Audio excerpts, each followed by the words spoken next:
yigambaga gukora jenoside yakorewe abatutsi mu mwaka w'igihumbi kimwe magana cyenda mirongo icyenda na kane ubwo yabaga muri Repubulika ya Demokarasi ya Kongo. Umutwe w'iterabwoba wa FDLR ukorera mu burasirazuba bwa Repubulika ya Demokarasi ya Kongo washinzwe n'abantu bari mu byiciro bitandukanye, bose barahuje hamwe umugambi wo kugaruka mu Rwanda bagasubukura jenoside yakorewe abatutsi. Mu bagize uyu mutwe harimo abofisiye bagize uruhare rukomeye muri jenoside yakorewe abatutsi mu gihumbi kimwe magana cyenda mirongo icyenda na kane n'abashinzwe kubiba ingengabitekerezo yo kwanga umututsi. Bamwe muri bo barahiriye ko batazataha mu Rwanda mu gihe akirubamo, nk'uko bigaragara mu buhamya bwatanzwe muri raporo ya African Rights kuri FDLR yo ku itariki ya 9 Ugushyingo 2007. CG Evariste Murenzi wabaye muri uyu mutwe yasobanuye ko hari abawubamo batera urwenya ku ruhare bagize muri jenoside.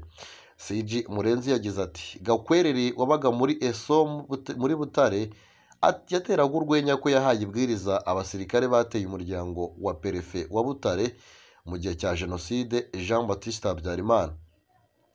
Yasobanuye ko Caporal Ildefonse Nizeyimana wari umuyobozi wungirije w'ishuri rya sous-officier i Butare nawe yigambaga kenshi ati twishe abatutsi muri iyi perefegitura. Uyu yakoranaga bya hafi na Gakwerere wari liyetona. Gakwerere uvugwa muri iyi raporo yabaye umunyamabanga mukuru wa FDLR ndetse ni nawo mwanya yariho ubwo yafatwaga n'abarwanyi b'umutwe witwaje intwaro wa M23 muri Mutarama 2025. Yashyikirijwe u Rwanda ku itariki ya 1 Werurwe afite ipeti rya Brigadier General. Jenoside yakorewe abatutsi yatangiye ku itariki ya 7 Mata 1994 mu bice byinshi by'igihugu, ariko muri perefegitura ya Butare yayoborwaga na Habyarimana Jean Baptiste wo mu ishyaka rya PL ritavugaga rumwe n'ubutegetsi. Hose ko byagenze, Habyarimana yarwanyije umugambi w'abashaka gukora jenoside muri Butare, yizeza abaturage kubarindira umutekano, ariko abo muri leta y'abatabazi yari iyobowe na Theodore Sindikubwabo byarabarakaje cyane. Ku itariki ya 19 Mata 1994 Sindikubwabo yaburiye abatuye muri Butare batari kwica abatutsi muri perefegitura, agaragaza ko bigize bantu bindeba kuva ubwo jenoside yari yatangiye muri kiriya gice cy'amajyepfo y'igihugu. Nyuma y'iminsi 2 Perefe Habyarimana atawe muri yombi. Ubuhamya buvuga ko Gakwerere yarayoboye itsinda ry'abasirikare bataye muri yombi Perefe Habyarimana rimwohereza i Gitarama ku cyicaro cya leta y'abatabazi, kandi ko yagize uruhare mu rupfu rwe. I Butare hafi y'ibiro bya komini Ngoma hari hatuye umwamikazi Rosalia Gicanda w'umwami Mutara wa gatatu Rudahigwa. Yabagaho ubuzima busanzwe, abana n'umubyeyi we n'abandi bagore bamufashaga imirimo itandukanye. Caporal Nizeyimana Ildefonse yatanze itegeko ryo kwica Gicanda, yohereza mu rugo rw'umwamikazi itsinda ririmo Gakwerere. Ryahageze mu gitondo cya tariki ya 20 Mata hamwe n'abandi bagore 6 bari muri uru rugo, ribatwara nyuma y'inzu indangamurage ribarasirayo. Raporo ya African Rights igaragaza ko Gakwerere yayoboye itsinda ry'abasirikare 15 bateye mu rugo rwa Diocese Gatolika ya Butare ku itariki ya 17 Gicurasi no mu rugo rw'ababikira bica abantu 6 barimo abakobwa bicishijwe amabuye.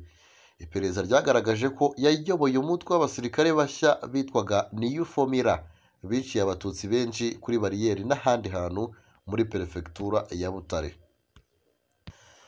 Reka dusoreze amakuru yacu mu ntara y'Iburasirazuba, ni mu karere ka Kayonza, aho imibiri y'abatutsi bishwe muri jenoside irenga 10,000 itaraboneka ngo ishyingurwe mu cyubahiro. Perezida wa Ibuka mu karere ka Kayonza Ndindabahizi Didas yavuze ko muri aka karere hakiri imibiri irenga 10,000 y'abatutsi bishwe muri jenoside yakorewe abatutsi mu 1994 itari yaboneka ngo ishyingurwe mu cyubahiro.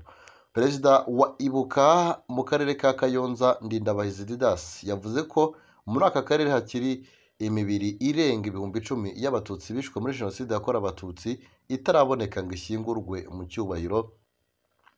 Byagarutsweho ku itariki ya 7 Mata 2025 ubwo hatangizwaga icyumweru cy'icyunamo n'iminsi 100 yo kwibuka inshuro ya 31 jenoside yakorewe abatutsi mu 1994. igikorwa cyabereye ku rwibutso rwa jenoside yakorewe abatutsi rwa Mukarange. Ndindabahizi yasabye buri muntu waba uzi ahari imibiri itari yashyingurwa kuhagaragaza igashyingurwa mu cyubahiro kuko byafasha abatari babona ababo. Ndindabahizi yavuze ko iyo ari komini Rukara, Kayonza, Kabarondo, Muhazi, Kigarama n'agace gato k'iyo ari komini Rukira byahujwe bikaba akarere ka Kayonza, habarurwa abatutsi basaga 50,000. Icyakora iyo ubaza abarokotse jenoside yakorewe abatutsi n'abishwe n'uburwayi nyuma usanga basaga 10,000. Ndindabahizi yavuze ko abatutsi bishwe muri jenoside ari 40,000 ariko ko abo bantu bose bapfuye mu minsi itageze kuri 14 kuko indi minsi yakurikiye inkotanyi zari zamaze kubohora ibyo bice. Yagize ati mu nzibutso zose dufite ukarenye tubara imibiri itagera kuri 30,000 ishyinguwe, bivuze ko hari imibiri irenga 10,000 itaraboneka. Uwo nawo ni umwihariko dufite hano. Yasobanuye ko hari imibiri y'abatutsi bapfuye bagerageza kwambuka ngo bajye muri Tanzania baciye muri pariki y'Akagera, abariwe n'inyamaswa, abiciwe mu ishyamba bishwe n'abahigi, abagerageje kwambuka umugezi w'Akagera bakagwamo. Avuga ko abo bose bari mu babuze burundu.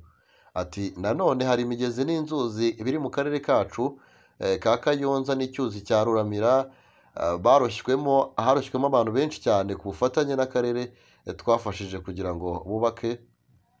Dukura icyuzi cya Ruramira twakoresheje imbaraga z'umurengera, dukuramo bake abandi tubashyingura mu mitima yacu. Yavuze ko hari n'abandi bagiye barohwa mu birombe by'amabuye y'agaciro bya Rwinkwavu. Abo nabo ati twabashyinguye mu mitima yacu kuko tutababonye uko tubakuramo. Ndindabahizi yanavuze ko hari n'abandi bagiye bicirwa mu misarane yari hatuye abantu benshi bajugunywe mu miringoti n'abandi. Avuga ko hari ababizi binangiye gutanga amakuru, asaba inzego za leta n'abaturage kubafasha ko iyo mibiri yaboneka kugira ngo ishyingurwe mu cyubahiro. Ati ntituzabikora mu buryo bw'urugomo, ntituzabikora mu buryo bw'iterabwoba, ariko tuzabivuga kandi tuzabibaza igihe icyo ari cyo cyose tugihagaze. Umunyamabanga nshingwabikorwa w'intara y'Iburasirazuba Dr Nyirabimana Jeanne yashimangiye ko inkotanyi zahagaritse jenoside yakorewe abatutsi ndetse zinakomeza kubaka igihugu kizira ivangura iryo ari ryo ryose. Yasabye buri wese ufite amakuru y'ahari imibiri kuhagaragaza, anasaba kwirinda gukina n'ingengabitekerezo ya jenoside. Ati ntabwo dukwiriye kurebera imvugo zuzuye ingengabitekerezo ya jenoside ngo turekere aho ngaho. Nta muntu ukinisha ingengabitekerezo ya jenoside, nta n'uganira ingengabitekerezo ya jenoside. Ibyo kwamagana aho tubiboneye hose kandi tugatunga agatoki kugira ngo uwo muntu akurikiranwe.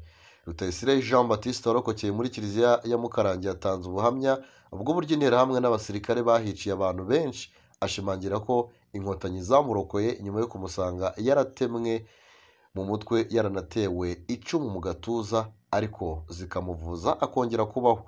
Urwibutso rwa jenoside rwa Mukarange rushyinguyemo imibiri irenga 9,300. Imibiri myinshi ikaba ari iy'abatutsi bari bahungiye kuri kiliziya ya Mukarange bakagabwaho ibitero n'interahamwe zifatanyije n'abasirikare ba FAR. Nanga dusoreje amakuru twere twabateguriye. Reka tubabwire tuti mukomeze kwihangana muri ibi bihe turimo bitoroshye cyane byo kwibuka jenoside yakorewe abatutsi mu 1994. Twihanganisha abarokotse ino jenoside ndetse n'abanyarwanda muri rusange. Dukomeze kwibuka twiyubaka muri rusange.